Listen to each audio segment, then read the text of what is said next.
जातीय जनगणना का स्वागत करते हुए कांग्रेसी नेता सुरजीत भरमौरी ने जातीय जनगणना कब से आरंभ होगी,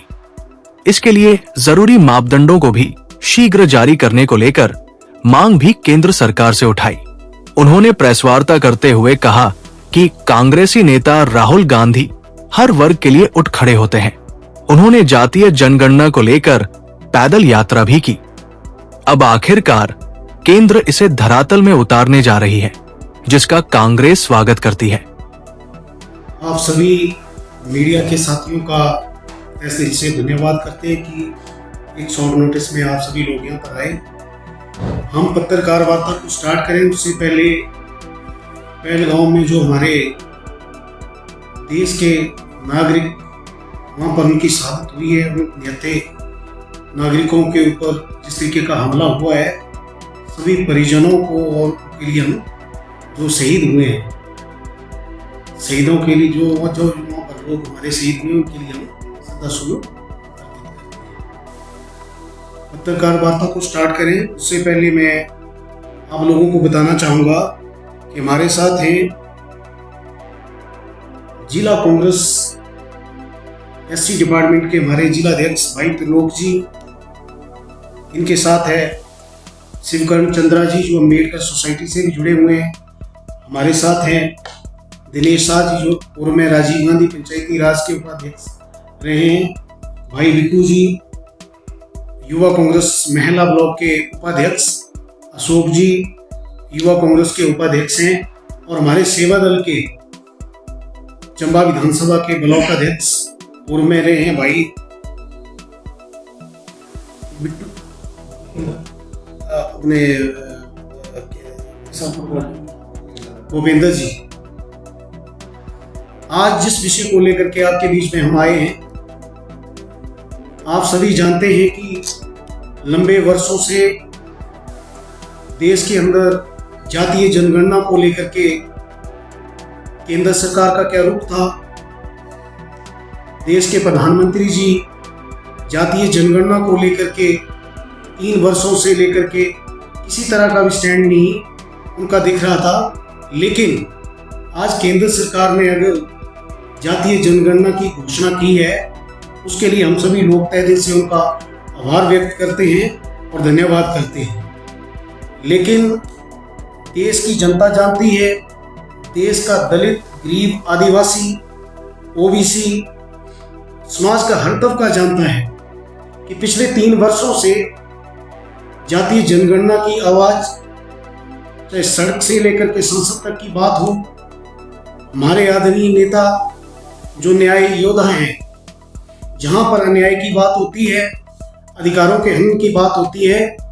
आदरणीय राहुल गांधी जी देश के उस तबके के साथ खड़ा होते हैं जहां पर उनकी आवाज को दबाने की कोशिश होती है। राहुल जी ने भारत जोड़ो यात्रा पूरे देश में की और लगभग 4000 किलोमीटर पैदल चल करके एक जनसंवाद किया। उस जनसंवाद में जातीय जनगणना को लेकर के, बेरोजगारों की आवाज को लेकर के, युवाओं की आवाज को लेकर के जनसंवाद किया और आज केंद्र सरकार को उनके इस दबाव के सामने झुकना पड़ा है और हम उसका स्वागत करते हैं कि जातीय जनगणना देश में हो रही है। आप सभी को बताना चाहते हैं कि जब विधान संसद भवन में या राज्यों में किसी तरह का डिबेट होता था तो भारतीय जनता पार्टी के जितने भी चुने हुए सांसद थे या राज्यसभा सांसद थे, वो सभी लोग इस चीज का विरोध करते थे और इस चीज को अर्बन नक्सलाइट का एक नारा देकर के कहते थे कि ये तो जातिवादी सोच है। साथियों, आप सभी जानते हैं कि राहुल जी का मानना है कि देश की जनगणना में एक तरह का पूरा एक्सरे किया जाए, सीटी स्कैन हो कि इस देश में कितने आदिवासी हैं, कितने दलित हैं, कितने ओबीसी हैं, व कितने स्वर्ण गरीब हैं, कितने शिक्षित हैं, कितने लोग हैं जो बीपीएल में हैं। इस तरह का पूरा फॉर्मेट तैयार करके राहुल जी की सोच है कि देश का एक प्रभावी डेटा जो है वो सरकार जो है पब्लिक के सामने और देश के सामने लाए, ताकि आने वाले समय में प्रभावी योजना जनहित में आदिवासियों के लिए, मजदूरों के लिए, किसानों के लिए, गरीबों के लिए, एससी के लिए, ओबीसी के लिए, व जो स्वर्ण लोग हैं, जो उसमें बहुत सारे लोग गरीब हैं, उनके लिए प्रभावी योजना बनाई जाए। उस योजना में किस तरह का बजट और किस तरीके का प्रावधान हो, वो अगर डेटा आता है उसके आधार पर होगा। आप सभी जानते हैं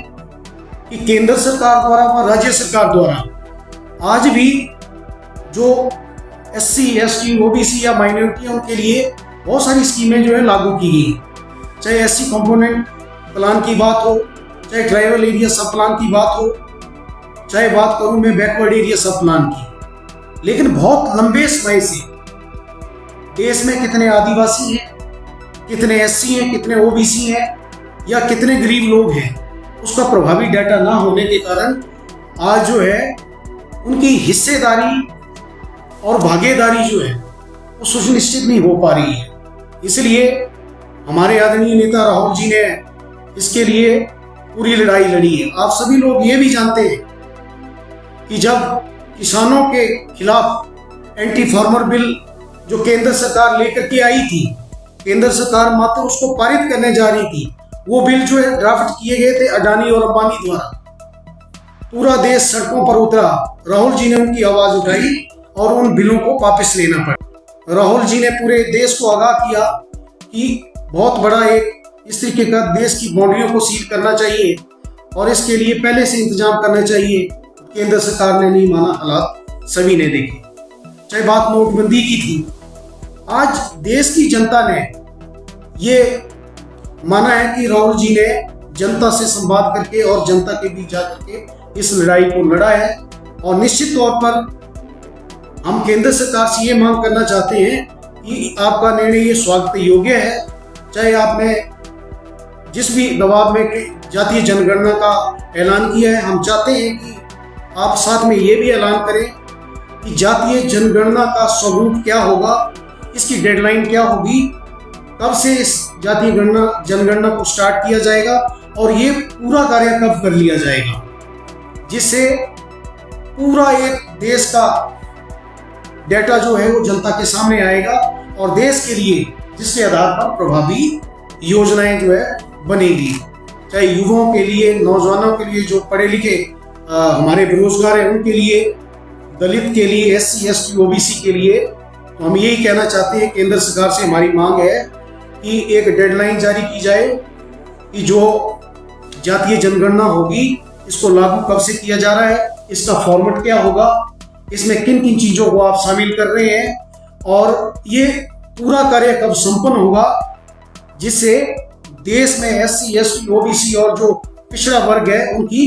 भागीदारी हो, हिस्सेदारी हो जो सुनिश्चित होगी। तो ये बात मैं आपके सामने, हमारे जितने भी कांग्रेस पार्टी के हमारे पदाधिकारी हैं इस मुद्दे को लेकर के आपके बीच में आए हैं। आपका इसको लेकर के कोई प्रश्न है तो हम सभी इसके लिए आपके बीच में हैं, आप पूछ सकते हैं। ओबीसी कैटेगरी को लेकर नकारा जाता है अक्सर। मैं चंबा जिले की बात करूँ, बाकी डिस्ट्रिक्ट का ध्यान का डाटा, इसके लिए क्या रहे, कोई गुहार रहेगी आपकी सरकार से, क्योंकि एक फंड अलॉट होता है एज पर सेक्शन के अकॉर्डिंग। ओबीसी के लिए आवाज उठाओगे आप? निश्चित तौर पर आपको बताना चाहता हूँ कि एससी और ओबीसी का जो डेटा है, एससी और एसटी का जो डेटा है एज पर संविधान शेड्यूल, वो डेटा जो है वो सरकार के पास में जनगणना में भी आता है। लेकिन ओबीसी का जो डेटा है या ओबीसी की जो गणना है अभी तक पूरे देश में प्रभावी रूप से ये लागू हुई ही नहीं है। और निश्चित तौर पर हम चाहेंगे कि जो अदर बैकवर्ड क्लासेस के जितने भी लोग हैं, आपने चंबा की बात की, हम सभी जानते हैं कि चंबा में एससीज और एसटी का रिप्रेजेंटेशन कितना है, लेकिन हम सभी लोग ये नहीं जानते कि सरकार के पास कितना डेटा, सरकार के पास इसका क्या डेटा है, कितने ओबीसी हमारे चंबा डिस्ट्रिक्ट में है। निश्चित तौर पर ये जातीय जनगणना जो है उसमें ओबीसी, एससी, एसटी और साथ में जो गरीब तबका है, चाहे वो स्वर्ण जाति में है चाहे कहीं भी है, वो पूरा डाटा। इसलिए हम कह रहे हैं कि एक सरकार इस चीज को सार्वजनिक करे कि ये क्या फॉर्मेट होगा, जो जातीय जनगणना होगी उसमें किन किन बिंदुओं को ध्यान में रख करके इसका जनगणना की जाएगी और कब संपन्न किया जाएगा। 2011 में पिछली बार जातीय जनगणना की बात, ऑलमोस्ट एवरी बात है, आप सभी जानते हैं कि बीच में कोरोना काल भी रहा और कारण है, लेकिन हम चाहते हैं कि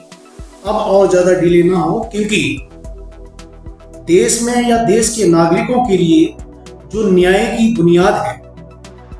वो एक जातीय जनगणना सिद्ध होगी, क्योंकि देश में कितनी जनसंख्या है और कितने उसमें SC है, ST है, OBC है, दलित है। अगर ये जनगणना प्रभावी रूप से लागू होती है तो स्कीमें जो है जितनी इसके आधार पर बनेगी, और निश्चित तौर पर अब इसमें कोई डिले नहीं होना चाहिए। जल्द से जल्द इसका कार्य जो है वो केंद्र सरकार को पूरा